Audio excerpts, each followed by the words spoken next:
Miss carriages क्यों होते हैं? अबॉर्शंस में जो बच्चे मरते हैं, जो बच्चे छोटी उम्र में मर जाते हैं, वो कहाँ जाते हैं?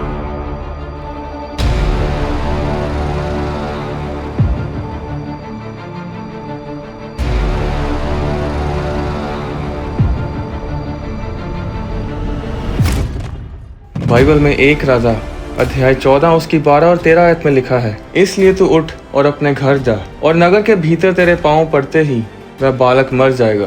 उसे तो समस्त इजरायली छाती पीट कर मिट्टी देंगे। यारोबाम की संतानों में से केवल उसी को कब्र मिलेगी, क्योंकि यारोबाम के घराने में से उसी में कुछ पाया जाता है जो यहोवा इजराइल के प्रभु की दृष्टि में भला है। यारोबाम का घराना बहुत दुष्ट था। उसने बहुत से घिनौने पाप किए थे, और परमेश्वर ने कहा कि इस घराने में मुझे अगर कोई भली चीज नजर आई है तो उसका बेटा है, पर मैं नहीं चाहता कि वो बेटा इस घर में बड़ा हो और वो भी बड़ा होकर एक दुष्ट राजा बने, और इसलिए मैं इस बच्चे को उनसे ले लूंगा। एक परमेश्वर के दास के माता पिता को बेटा पैदा हुआ और उसे एक बीमारी हुई जिसके कारण उसके पेट में बहुत दर्द होता था और वो अपना पेट पकड़कर बहुत चिल्लाता था। पर जब वो पास्टर उस बच्चे को उठाते थे तो वो बच्चा रोना बंद कर देता था। एक दिन वो पास्टर जब प्रार्थना सभा से वापस घर आए तो उन्होंने बच्चे को उठाया हुआ था, और उन्होंने क्या देखा कि उनके बेड के पास एक दुष्ट आत्मा खड़ा है, और उसने अपना हाथ उस बच्चे के पेट में डाला और उसी समय बच्चा रोने लगा और चिल्लाने लगा। उन्होंने उसी समय हाथ बढ़ाकर दुष्ट आत्मा को डांटा, और वो दुष्ट आत्मा बोला कि हम पूरी तरह काम नहीं कर पा रहे, क्योंकि तू एक परमेश्वर का दास है और इस घर में है, पर 3 दिन बाद जब तू विदेश में प्रार्थना सभाओं पर जाएगा तब हम इसे फिर से तंग करेंगे। उस रात पास्टर को स्वप्न आया कि उनके माता पिता कमर से नीचे सूअर हैं और कमर से ऊपर इंसान हैं, क्योंकि उस समय उनके माता पिता ने उद्धार नहीं पाया था। अगले दिन पास्टर ने अपने पिता को बताया कि पिताजी, परमेश्वर ने मुझे कल रात स्वप्न में बताया कि मैंने ये बच्चा तेरे माता पिता को इसलिए दिया है ताकि ये बच्चा उनकी बुढ़ापे में सेवा करे, पर अगर वो मेरी सेवा नहीं करेंगे तो उन दुष्ट आत्माओं को रोकने के लिए इस घर में कोई नहीं होगा, क्योंकि इस घर में तेरे अलावा कोई विश्वासी नहीं है। और परमेश्वर ने कहा कि मैं इस दुष्ट आत्मा को बच्चे के ऊपर अटैक करने नहीं दूंगा, मैं इस बच्चे को 30 दिन में अपने पास स्वर्ग में बुला लूंगा। उस पास्टर के पिता ने गाली निकाल कर कहा कि ये एक ऐसा परमेश्वर है जिसने मेरे पापों के कारण इस बच्चे को बीमार किया है। ऐसा हो सकता है क्योंकि गिनती उसके 14 अध्याय 18 में लिखा है कि परमेश्वर पूर्वजों के पापों का दंड उनके बेटों और पोतों और पड़पोतों को देता है। पास्टर के माता पिता ने उस समय परमेश्वर को उद्धारकर्ता ग्रहण नहीं किया,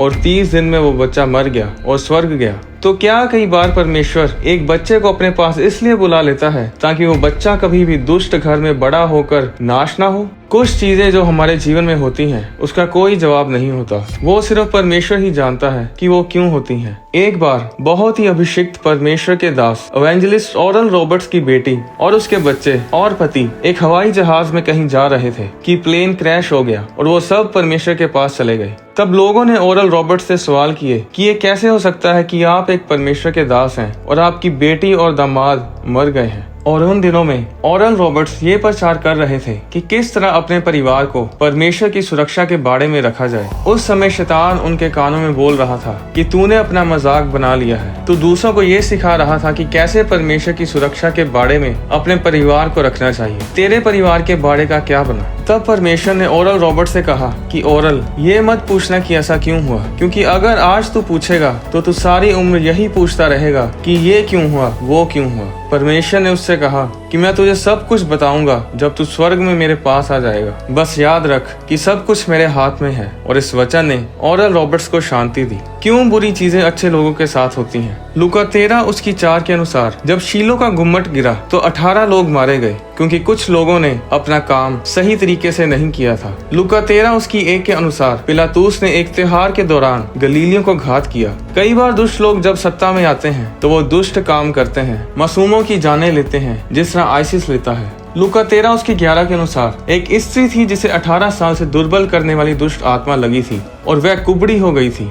कई बार दुष्ट आत्मा के कारण लोग मुसीबत में होते हैं, और इस तरह और भी बहुत से कारणों की वजह से लोग मुसीबत में पड़ते हैं। जिस तरह यूहन्ना अध्याय 9 उसकी 3 में हम पढ़ते हैं कि एक जन्म का अंधा इसलिए अंधा नहीं था कि उसने कोई पाप किया था या उसके पूर्वजों ने पाप किया था। वो अंधा इसलिए था ताकि जब परमेश्वर उसे चंगा करे तो लोग परमेश्वर की महिमा करें। हम नहीं जानते कि कई बार क्यों एक मासूम खूबसूरत सा बच्चा मर जाता है, पर मैं ये जानता हूँ कि जब वो इस दुनिया को छोड़कर जाता है तो वो परमेश्वर के पास स्वर्ग में जाता है। अय्यूब 3:11 में अय्यूब ने कहा, मैं गर्भ ही में क्यों ना मर गया, पेट से निकलते ही मेरी आत्मा क्यों ना छूट गई। ये वचन बताता है कि जब बच्चा गर्भ में ही होता है उसके अंदर आत्मा होती है। अय्यूब 10:18 में अय्यूब ने कहा, तूने मुझे गर्भ से क्यों निकाला, मैं वही आत्मा त्याग देता और कोई मुझे देखने भी ना पाता। इस वचन में भी आत्मा बच्चे के अंदर है जब वो गर्भ में ही है। बार्टन ग्रीन टीबीएन में क्रिश्चियन प्रोग्राम्स और क्रिश्चियन मूवीज के राइटर थे। उन्हें हार्ट अटैक हुआ और उनकी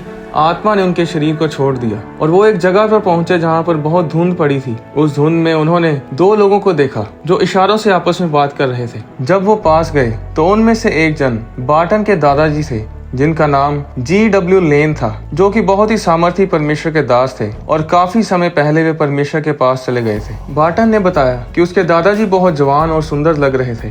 G.W. लेन ने बार्टन को बताया कि बार्टन, तूने अभी 5 चीजें करनी है जो अभी तक तूने की नहीं है, तो इसलिए तुझे वापस धरती पर जाना होगा। जब ये बताकर उनके दादाजी वापस मुड़े तो बार्टन ने अपने कदम उनकी ओर बढ़ाए और G.W. लेन ने कहा कि बार्टन, तू अगर इस तरफ आ गया तो वापस नहीं जा पाएगा। एक सीमा है जिसे तू पार नहीं कर सकता, अगर पार कर गया तो यहीं रह जाएगा। फिर G.W. लेन ने बार्टन को कहा कि बार्टन, मैं तुझे एक बात बताना चाहता हूँ, मुझे लगता है मुझे तुझे ये बता देना चाहिए। उन्होंने कहा कि बार्टन, तेरे बेटे को तुझ पे बहुत गर्व है। जब बार्टन अपने शरीर में वापस आया वो चंगा हो चुका था और इस बात पर हैरान होता रहा कि कौन सा बेटा उस पर गर्व करता है, क्योंकि उसके कोई बच्चा पैदा नहीं हुआ था। उसकी शादी हुई थी, पत्नी गर्भवती नहीं हुई थी, उनका तलाक हो गया था। फिर बार्टन को याद आया कि उसकी पत्नी के मिसकैरेज हुआ था और वो एक बेटा था। जो बेटा उसका मिसकैरेज में मर गया था वो परमेश्वर के पास स्वर्ग में था।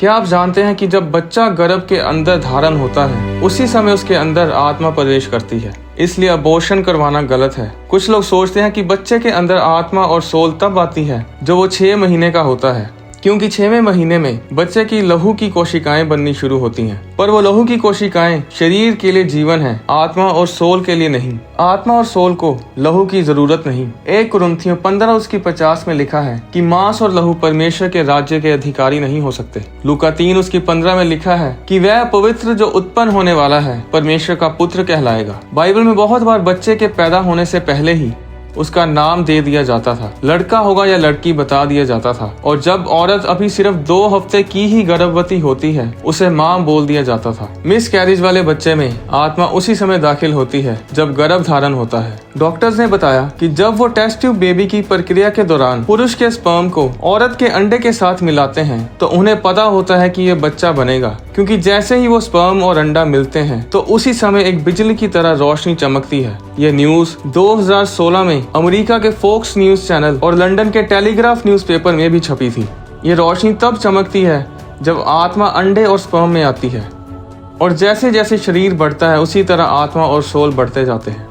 बहुत साल पहले मार्गरेटा डेविस जब बहुत बीमार थी और अपने आखिरी सांसों में थी तो उसने स्वर्ग में एक छोटे बच्चों का स्वर्ग देखा, जहाँ पर सभी छोटे बच्चे और मिस कैरेज वाले बच्चे थे और उन सभी को एक एक स्वर्गदूत उनकी निगरानी के लिए दिया गया था। वो एक छोटे बच्चों की नर्सरी के जैसा था और जब वो एक उम्र तक बड़े होंगे तब उन्हें एक दूसरे लेवल में भेजा जाता था। उन्हें यीशु मसीह के बारे में बताया जा रहा था कि यीशु मसीह कौन है, वो कैसे धरती पर मनुष्य बनकर आए और मारे गए और गाड़े गए और तीसरे दिन मुर्दों में से जी उठे।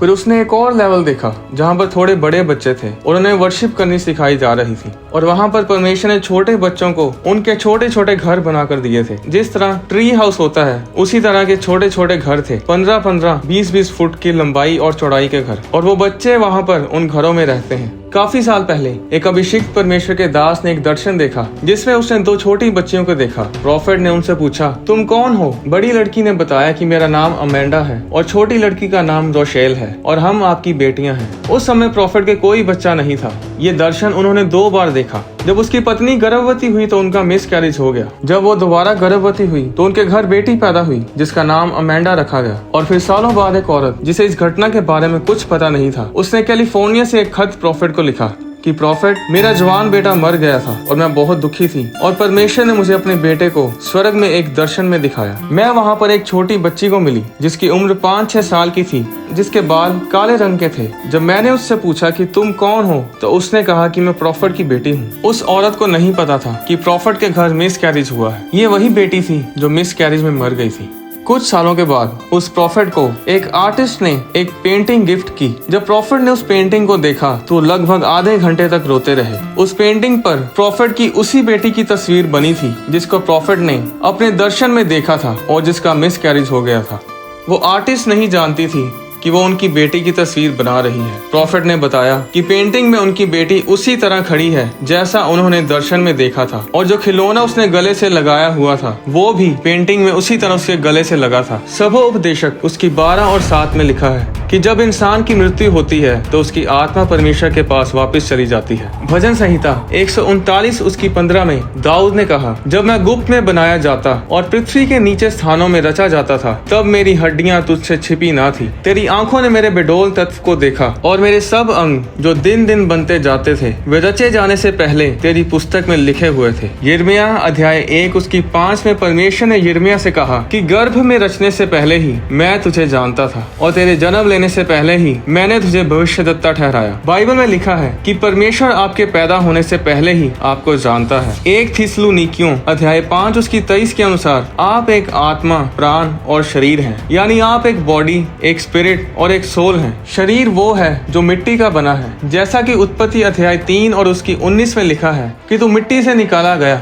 और मिट्टी ही में फिर मिल जाएगा। जो शरीर है वो कब्र में चला जाएगा और कुछ समय बाद मिट्टी में मिल जाएगा। अगर आपने अपना बच्चा खो दिया है मिस कैरेज के कारण या फिर किसी भी कारण, तो वो बच्चा परमेश्वर के साथ स्वर्ग में है। वो माताएं जिन्होंने अभी उद्धार नहीं पाया है, यीशु मसीह को अपना उद्धारकर्ता ग्रहण नहीं किया है, आप अपने बच्चे को कभी नहीं देख पाएंगे। कृपया करके जीवित परमेश्वर की सेवा करें, क्योंकि परमेश्वर के बच्चों के लिए बेस्ट इज कमिंग नेक्स्ट। एक दिन आएगा जब हम सब इस धरती पर यीशु मसीह के साथ आएंगे और परमेश्वर के साथ राज्य करेंगे। इस विषय के बारे में मैं आपको एक अलग वीडियो में बताऊंगा। अगर आपका कोई भी प्रियजन, आपके पिता, माता, बहन, भाई, बेटा परमेश्वर के पास चले गए हैं, तो याद रखें वो कब्र में नहीं है। जब कोई भी विश्वासी मरता है तो हम उसके जाने के गम में मर नहीं जाते, क्योंकि हमें पता है कि वो स्वर्ग में परमेश्वर के पास है, पहले से भी ज्यादा तंदुरुस्त, जवान और खूबसूरत। और हमें विश्वास है कि हम परमेश्वर में फिर मिलेंगे। जब कोई परमेश्वर में मरता है, आप कुछ समय के लिए उदास हो सकते हैं, पर उनके जाने के गम में अपने आप को खत्म ना करें, क्योंकि दुखी रहना एक स्पिरिट है और ये आपको जीने नहीं देगी।